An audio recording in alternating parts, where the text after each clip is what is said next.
Pelas misericórdias de Jesus Cristo, o autor e consumador da nossa fé, nosso Senhor e nosso Salvador, Deus presente, Deus conosco, nós te pedimos, ó Senhor, fala aos nossos entendimentos e aos nossos corações, e tem misericórdia de todos nós, ó Senhor. Abençoa-nos e abençoa-nos verdadeiramente, que toda honra, que toda glória e que todo louvor sejam dados hoje e eternamente, unicamente ao Senhor. Amém e amém. Nós estamos vendo às quartas-feiras um estudo sobre as parábolas de Jesus Cristo. A palavra parábola é uma figura de linguagem. Jesus se utilizou desta figura de linguagem para transmitir os seus ensinamentos àqueles que o ouviam, especialmente aos seus seguidores, aos seus discípulos. Ela é uma figura comparativa. Ela busca nos apresentar através de coisas conhecidas, uma revelação, um entendimento, um esclarecimento a respeito de temas especiais. A principal mensagem ou a principal pregação ou tema de pregação do Senhor Jesus Cristo foi o reino de Deus. E estas duas parábolas que leremos estão ligadas ao tema o reino de Deus. Eu pediria a você que abrisse a sua Bíblia no Evangelho segundo Mateus, no capítulo de número 13, leremos do versículo 44 ao versículo de número 46. O reino dos céus é semelhante a um tesouro oculto no campo, o qual certo homem, tendo-o achado, escondeu. E, transbordante de alegria, vai, vende tudo o que tem e compra aquele campo. O reino dos céus é também semelhante a um que negocia e procura boas pérolas. E tendo achado uma pérola de grande valor, vende tudo o que possui e a compra. Que Deus abençoe a sua palavra em nossas vidas, no nome de Jesus Cristo. Em ambas as parábolas se repete uma realidade. Vende tudo que tem e compra.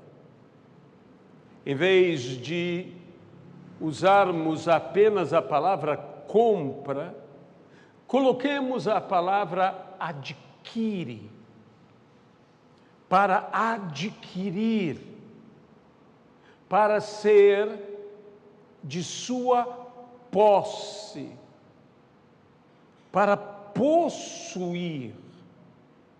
O Senhor Jesus mesmo havia dito em outra situação que o reino de Deus é tomado por esforço.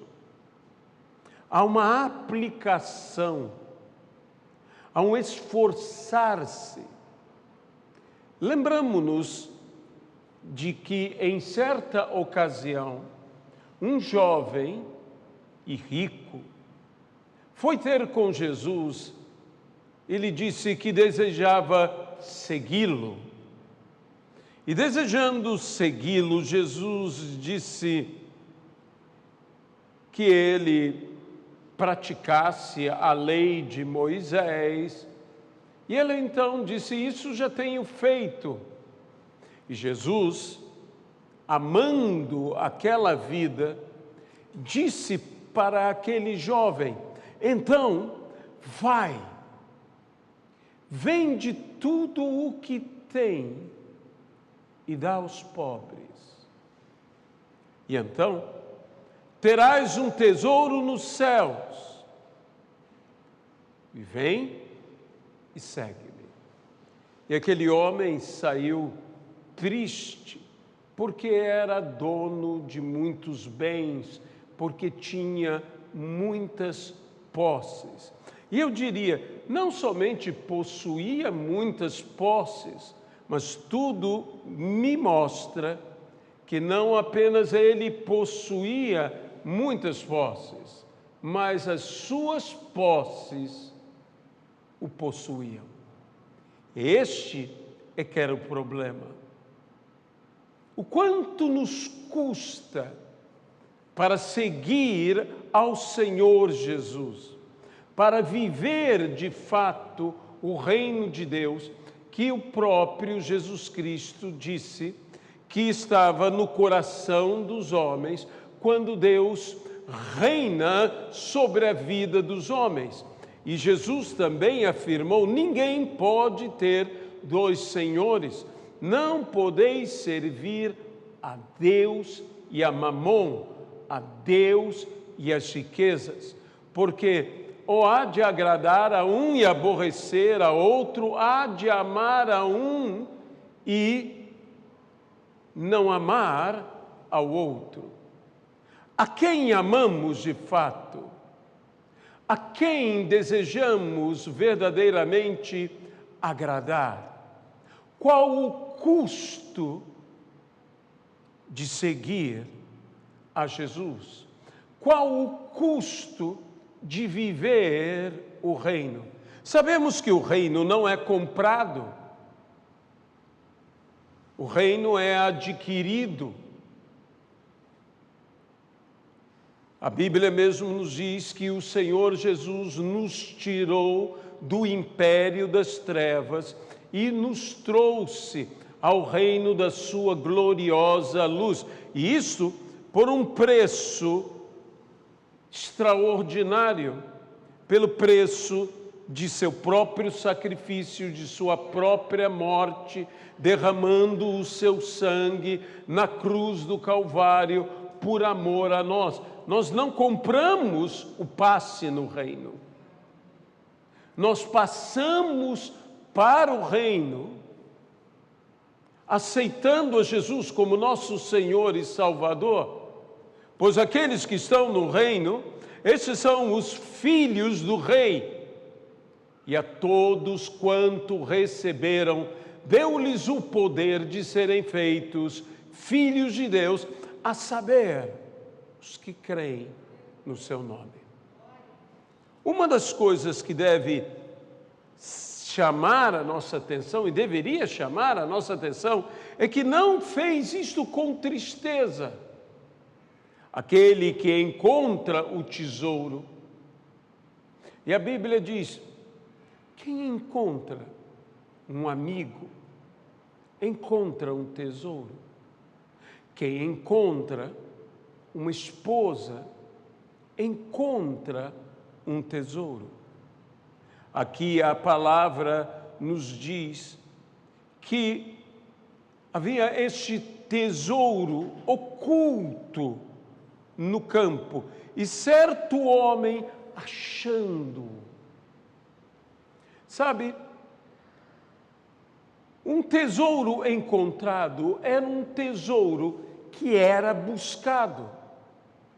Amizades, e principalmente boas amizades, são coisas que buscamos.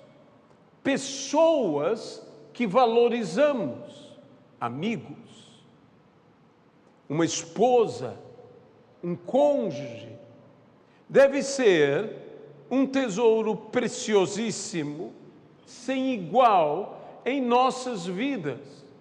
Mas estes são tesouros que são procurados e que são, portanto, encontrados, porque havia um propósito, uma busca proposital, um desejo. Mas quando temos um encontro acidental, um achado, isto é o reino. O reino é um achado. É um achado que nos surpreende. É um achado de um tesouro sem igual que estava oculto, que estava escondido. Dar-te-ei dos tesouros escondidos. Dar-te-ei destes tesouros escondidos. E o reino de Deus é um tesouro escondido, escondido num campo. Mas vai e adquire o campo. Ele não adquire com tristeza. Porque tudo o que ele, porventura, venha a vender, venha a perder, não se compara com o que ele venha a ganhar. Ele lucrará. A palavra do Senhor nos diz: todo aquele que perder a sua vida, achá-la-á. E todo aquele que tentar preservar, que não abrir mão de sua vida, de fato, perdê-la. Então, o reino de Deus é comparado a esse tesouro. Quando nós lemos na parábola dos talentos, que aquele servo que recebeu um talento diz: enterrou o talento.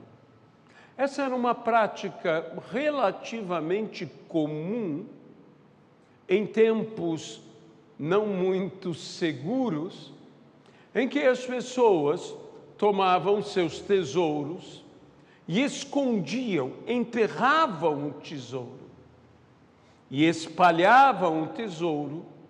Isso quer dizer que se você encontrou um tesouro naquele campo, não adianta simplesmente pegar aquele tesouro e fugir com aquele tesouro, pois aonde há um tesouro, muito provavelmente há outros tesouros também enterrados. O reino de Deus não termina com um achado.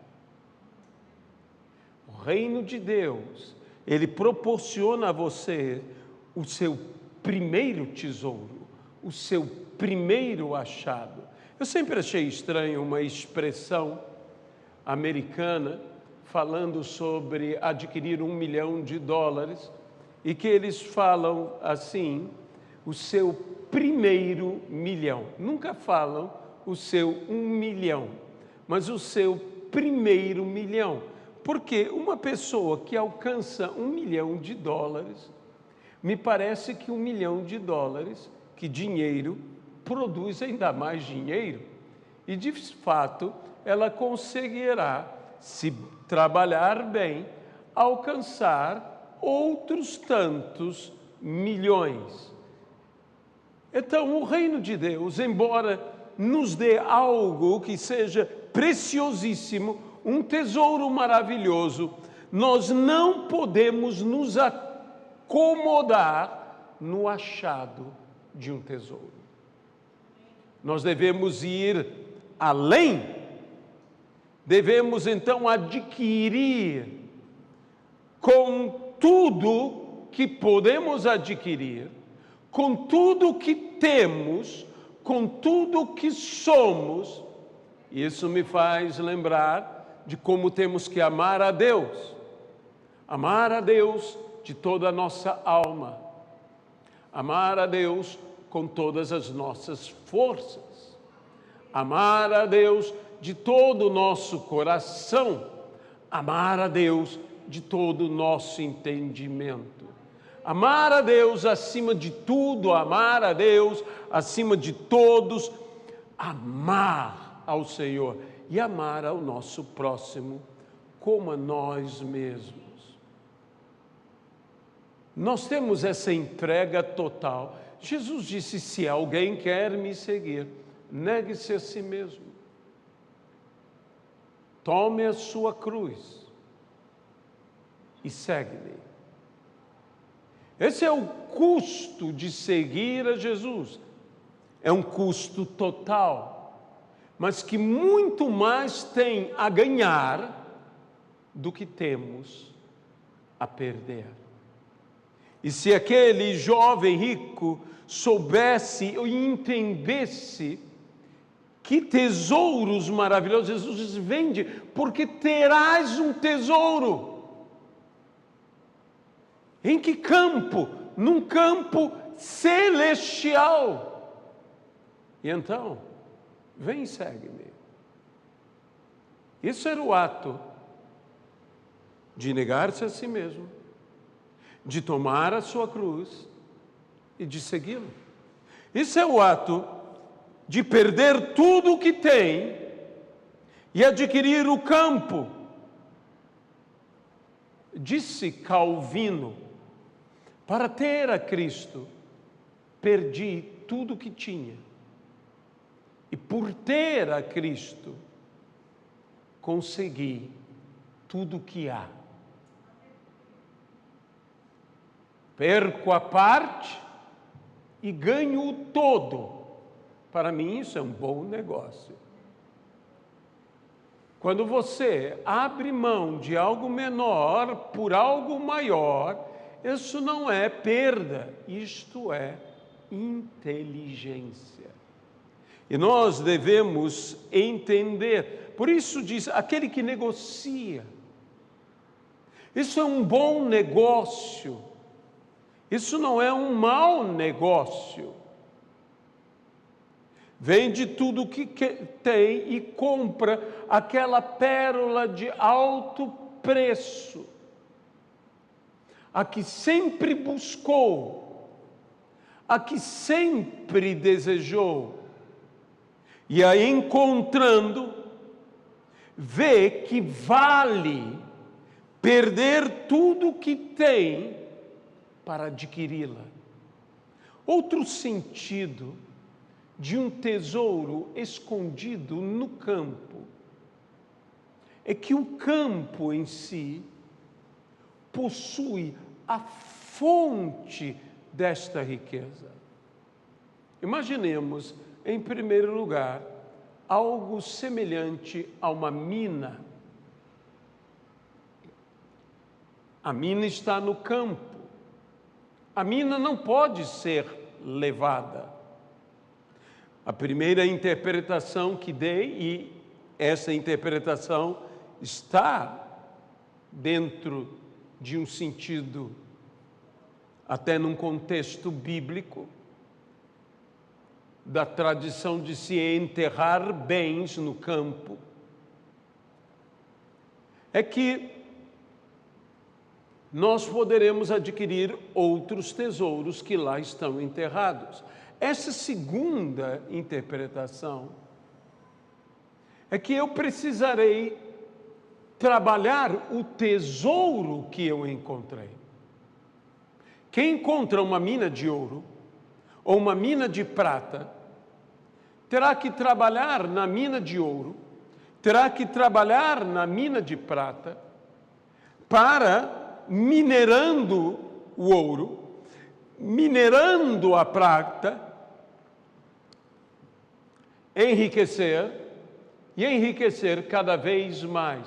O reino de Deus é semelhante a alguém que minera, alguém que vai minerar, que vai extrair coisas preciosas, que vai trabalhar o precioso, que vai tirar o ouro, que vai tirar a prata, demandará o que? Esforço. E aí voltamos ao que Jesus diz: o reino de Deus é tomado por esforço. Isso não é apenas um achado, isso é um achado agora que demanda esforço. Mesmo que fosse encontrar tesouros escondidos, demandaria esforço de procurar, de cavar aqui, de cavar acolá. Agora, mais uma vez, demanda um esforço. E que nós precisamos o quê? Nos aplicar. E como toda a mineração, teremos que nos aprofundar. Muitas coisas no reino de Deus vêm com trabalho, e com trabalho de aprofundamento.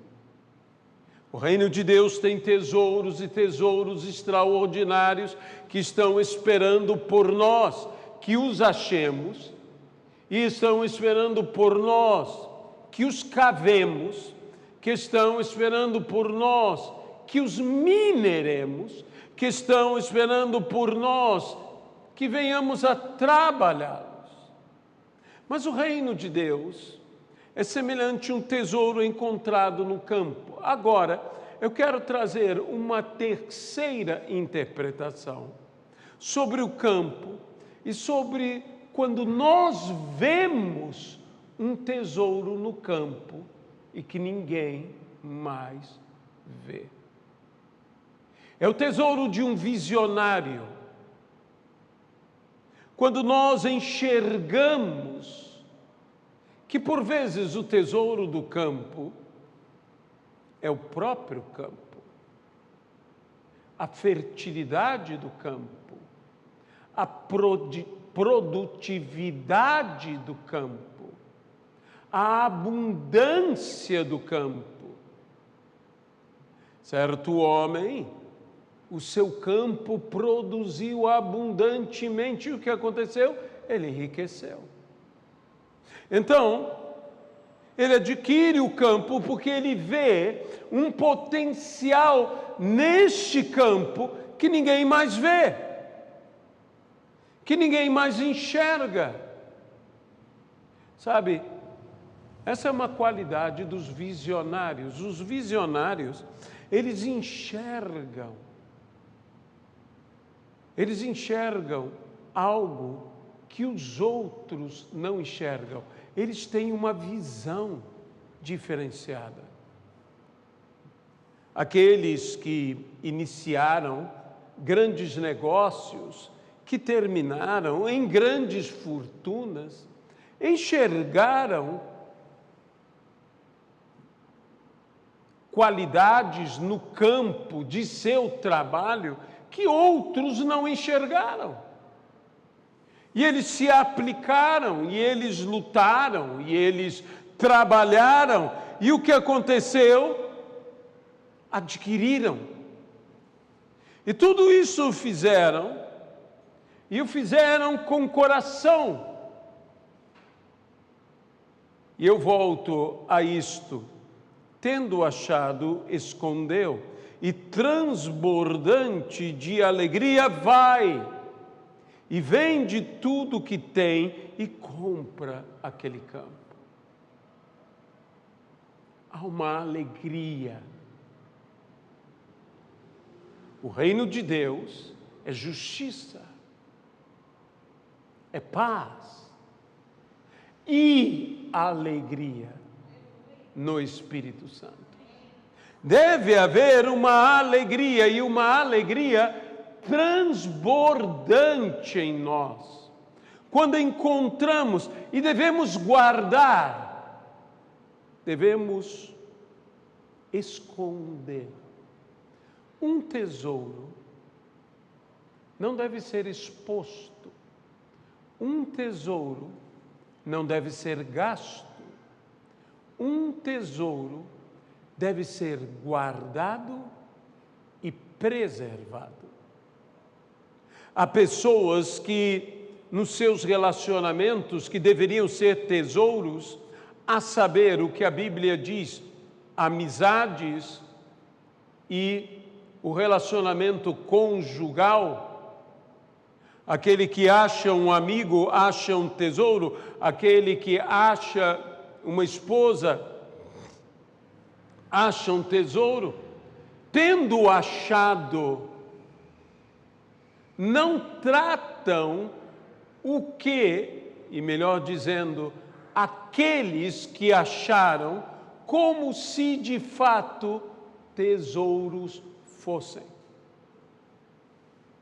E o que fazem? Não guardam, nem preservam, não protegem, nem mantêm. Um tesouro deve ser guardado aonde? Na sala do tesouro. A sala do tesouro era o lugar das preciosidades. A casa do Senhor tinha a sala do tesouro. A casa do rei tinha a sala do tesouro. E a nossa vida? Aonde está a nossa sala do tesouro? Aonde está o aposento das coisas preciosas? A palavra do Senhor nos diz: entra no teu quarto e fecha a tua porta, e o teu Deus, ou melhor dizendo, o teu Pai, que te ouve em secreto, te responderá. Isso nós chamamos o aposento secreto, a sala de oração. Mas é interessante que diz: o teu Pai te ouvirá. Você deve lembrar de uma outra parábola que ainda estaremos vendo aqui no decorrer dos estudos das parábolas, que diz que certo homem à meia-noite foi à casa de um amigo, e o que respondeu o amigo? Já estou deitado e comigo os meus filhos. Este era o quarto de dormir, onde as coisas e as pessoas mais preciosas para um pai de família estavam. Qual é o maior tesouro para um pai de família? É a sua família. Esse é o maior tesouro para um pai de família. Não são os seus recursos, não é ouro, não é prata, mas são todos aqueles que fazem parte da sua família. E era ali que se guardava as lembranças, era ali que se guardava os valores de vida, era ali que era guardado tudo que tinha a ver com o mais precioso, que era a família. E nesse lugar, o filho tinha uma segurança. Nesse lugar, quando ele entrava, o pai estava ali. E a Bíblia então nos diz: se vós que sois maus, sabeis dar boas coisas aos vossos filhos, quando estes o pedem. Ora, o que Jesus estava falando, você tem que lembrar que as parábolas são figuras do cotidiano, da vida daquelas pessoas. Elas entendiam plenamente o que Jesus estava falando. Que muitas vezes naquele lugar de descanso, que as famílias ali estavam, o filho, a filha, diziam aos seus pais, ou ao seu pai: pai, eu gostaria tanto disto, pai, eu gostaria tanto daquilo. Diz: se vocês que são maus, sabeis dar boas coisas aos vossos filhos, quanto mais o vosso Pai que está nos céus não vos dará boas coisas. Não dará boas coisas para aqueles que o pedem. Mas é necessário o quê? Escavar. É necessário o quê? Trabalhar a terra. É necessário o quê? Minar. É necessário minerar. É necessário trabalhar. É necessário orar. É necessário orar.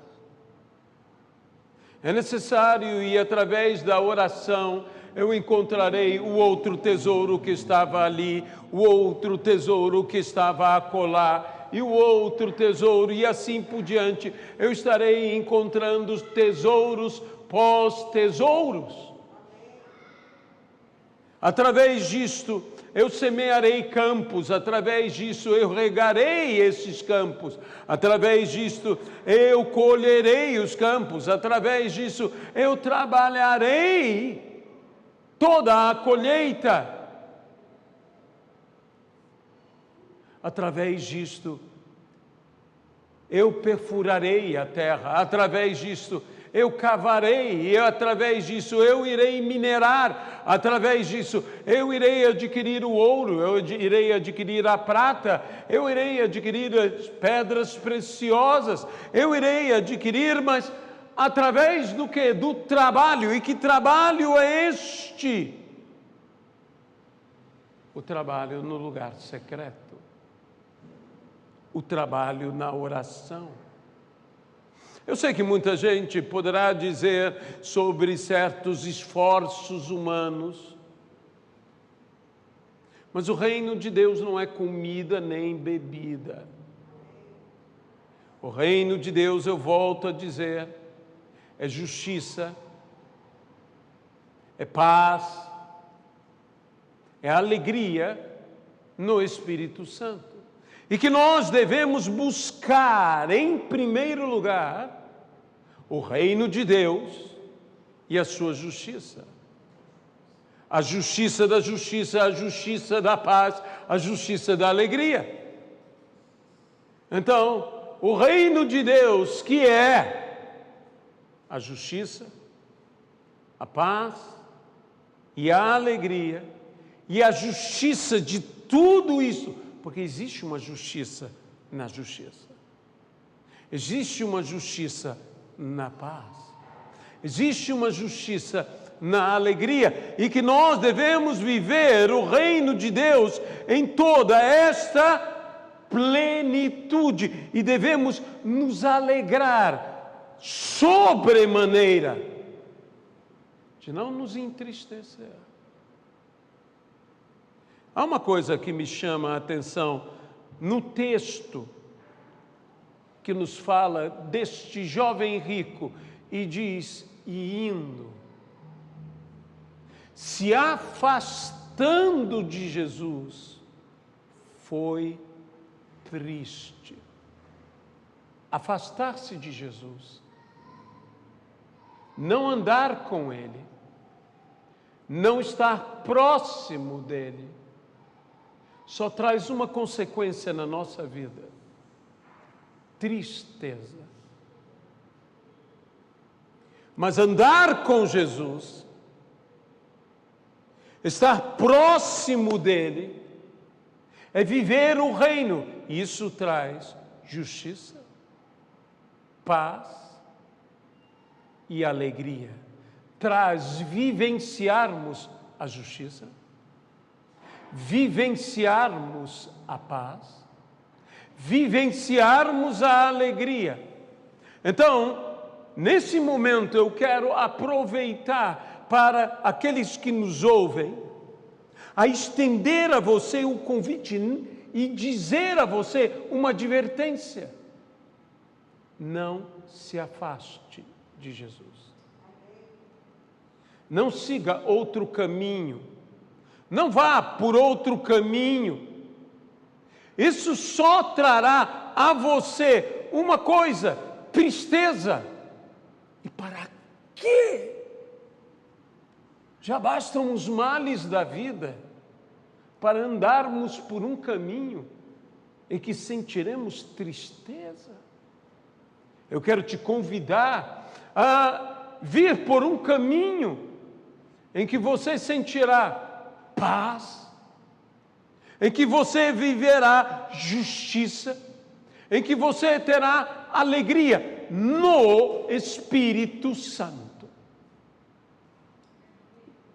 E Ele é o caminho, Ele é a verdade e Ele é a vida. Ele é o caminho, não há outro caminho. Ele é a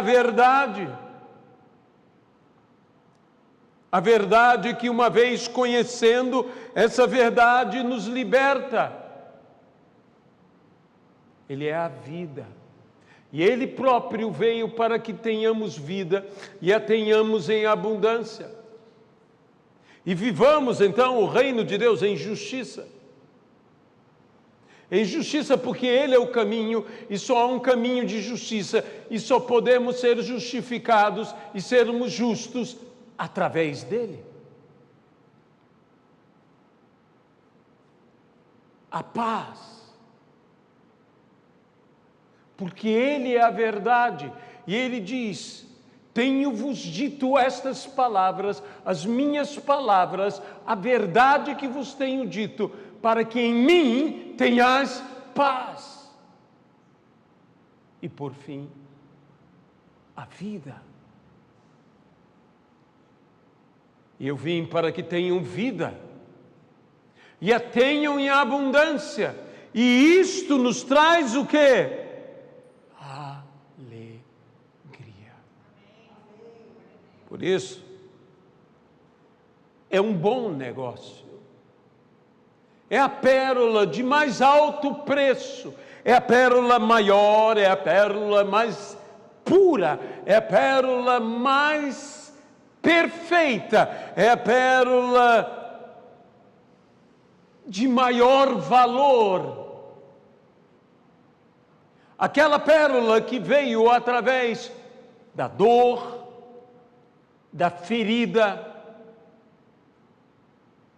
da ostra, que produziu, alguém sofreu. Ele sofreu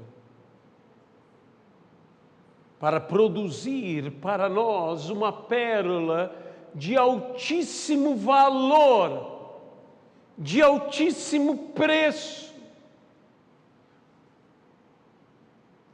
Ele próprio nos encara como uma pérola de alto preço. Cristo não te vê como um lixo. Cristo te vê como uma pérola de alto preço. E deixe-me dizer uma coisa: se uma pérola cai numa lixeira, isso não a torna lixo. Meus irmãos, há vidas que caíram numa lixeira. Eles não são lixo. Eles são uma pérola de alto preço. Podem estar sujos como lixo, podem cheirar como lixo, podem estar no meio do lixo, mas eles não são lixo. E eu digo isto a você: você pode estar cheirando como lixo, você pode estar sujo como lixo, você pode estar no meio do lixo, mas você não é lixo. Você é uma pérola de alto preço, pela qual Jesus deu sua própria vida para te salvar, para te resgatar. E nós que somos de Cristo, nós temos que ser essas pérolas. Queremos estar na coroa do Rei. Nós temos que ser estas preciosidades, esses tesouros para Cristo. Nós temos que valer o preço que foi pago. E a pergunta que eu faço a você, meu irmão, minha irmã, você está valendo o preço que foi pago? Você é um tesouro e é um campo. Ainda serem encontrados novos tesouros. Veja que agora eu estou falando outra coisa. Eu estou falando de nós como um campo. Eu estou falando do nosso coração, porque Jesus em outra parábola disse, o campo ou o solo é o coração dos homens. Como está o teu coração? Que tesouros há em teu coração? De tudo que você deve guardar, guarda o teu coração, porque dele procedem as fontes de vida. Guarda o teu coração. Filho meu, diz a palavra, filho meu, dá-me o teu coração. Esse é o tesouro que Deus quer, esse é o tesouro que Ele paga, esse é o tesouro que nós temos que dar a Ele. Essa é a pérola de alto preço agora, o nosso coração. Sim, você dirá, mas o meu coração é amargurado, o meu coração é ferido, o meu coração é quebrado, mas este é o coração que Deus dá valor, Ele dá valor porque é teu coração. Mas eu te pergunto, meu amado irmão, minha amada irmã, você tem valido? Você tem tido o valor do preço que foi pago?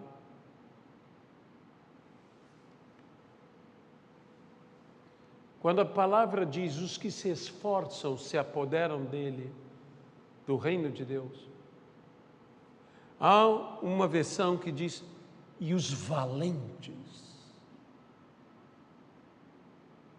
Os valentes não são apenas pessoas com um temperamento indômito, corajosos, bravos. Valentes são aqueles que têm valor. Você tem valor. E se você tem valor, você é um valente. E se você é um valente, o reino de Deus te pertence. Senhor nosso Deus, nós queremos entregar aqui esta palavra, esta humilde palavra. Pedir que o Senhor vá além do que temos dito e ajudar-nos nessa continuidade do estudo bíblico a respeito das parábolas. Fala e abre-nos o entendimento e que vivamos. Que aquele que deseja aceitar Jesus como seu Senhor e Salvador o faça hoje, aqui, agora, através dessa live. Que nós que o aceitamos, vivamos conforme o valor que Ele pagou por nós. Vivamos de modo digno do Evangelho. É o que nós te pedimos. E desde já nós te agradecemos. No nome de Jesus Cristo. Amém e amém.